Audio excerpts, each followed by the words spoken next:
Единственное окно и дверь выходили во двор с плетеным полутораметровой высоты забором, который замыкался стенами дома, так что из окна, из двери можно было попасть только во двор. Решено было у забора с 3 сторон расставить 6 сотрудников с автоматами. Казалось, все было на стороне тех, кто проводил операцию, и предательство хозяина дома, обезоружившего Хосуху, и внезапность операции, и возраст Хосухи, 69 лет.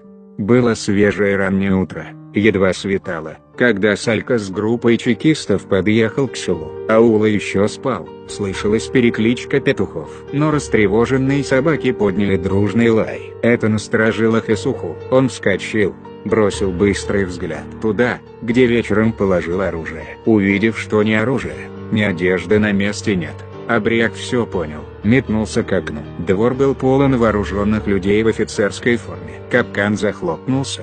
Надо было срочно что-то предпринимать. Со двора донеслось: «Хосуха, выходи, дом окружен. Сопротивляться бесполезно». Хосуха схватил стул и сильным ударом выбил раму. Зазвенели стекла. В комнату через разбитое окно влетела дымовая шашка. Салька намеревался выкурить Хосуху, но Абриак сразу накрыл ее подушкой и выбросил во двор. Началась пальба по дому со всех сторон. Через некоторое время, подумав, что с ним покончено, оперативники осторожно стали заходить в дом. Первым наповал, острым кинжалом Хосухи, был сражен полковник Салька. Хосуха перепрыгнул через забор и скатился со скалы вниз. Ему вдогонку выпустили град пуль, но они не достигли цели. Хосуха укрылся под скалой. Выждав, пока кончится стрельба, пробежал еще 100 метров. Предатель с семьей до самой гибели Хосухи не вернулся в свой дом. Позорно закончилась операция, которая столь тщательно готовилась. После случившегося разгневанные власти бросили на поиски Хосухи вертолеты, солдат, милицию. Во всех селах проводились собрания, митинги, осуждающие Абриака и клеймящие его. Организовывались добровольные группы поиска из милиционеров, комсомольцев, дружинников. Подозреваемых в связях с Хосухой арестовывали и ссылали за пределы Чечни. Только из одного села было выселено 13 семей. Особому гонению подвергались родственники Хосухи. Зима 1975 по 1976 год была самой тяжелой для Хосухи. Она выдалась снежная и холодная. Добывать пищу с каждым днем становилось все труднее.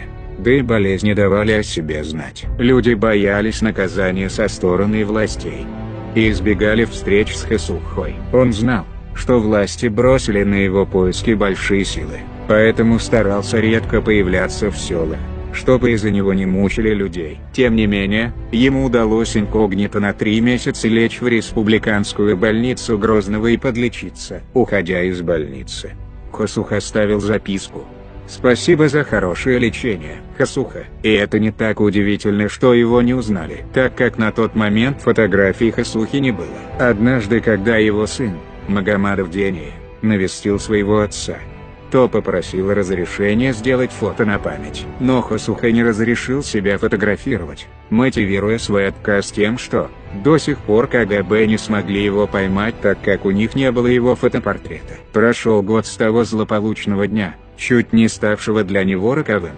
Хосуха был болен и все чаще подумывал о смерти. Он понимал, что дни его сочтены. В марте 1976 от жителей селения Беной поступила информация о том, что Магомадов находится в ущелье неподалеку. В операции по поимке Магомадова, которому шел 70-й год, принимали участие сотрудники КГБ, МВД и местные стукачи. Хосуха попал в засаду, и действительно на этот раз деваться было некуда. «Люди!» — крикнул Хосуха окружившим его. «Кто хочет мне помочь выйти из окружения, не делайте этого, но те из вас, кто мусульманин и кто с другим намерением находится здесь, остерегайтесь, лучше ко мне не подходите». Кто не послушался Хосуху, заплатил за это своей жизнью. Хосуха находился внизу, метрах в 100-150 от стоявших на возвышенности людей. Пока решали, как быть с Хосухой, начало темнеть. Тогда оперы стали скатывать на него горящие шины, заодно освещая местность вокруг. Никто не решался к нему подойти, хотя все знали, что он тяжело болен и пришел сюда, чтобы умереть. Об этом предупредил преследователей и сам Хэсуха. Тем не менее парень-активист вновь крикнул: «Ты окружен, люди не выпустят тебя. Сдавайся, Хэсуха!» В ответ последовал выстрел.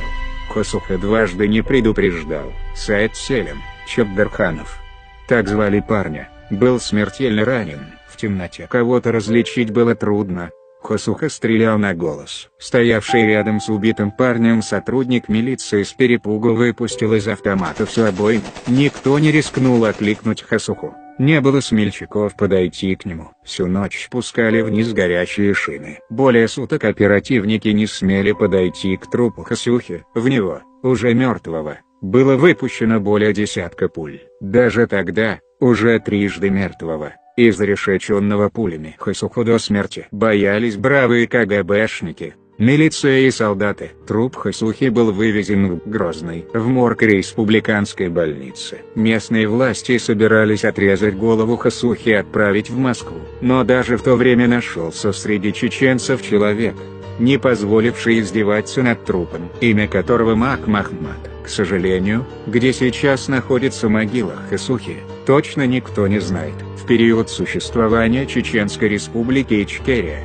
Хэсуха Магомадов был посмертно награжден орденом Честь нации.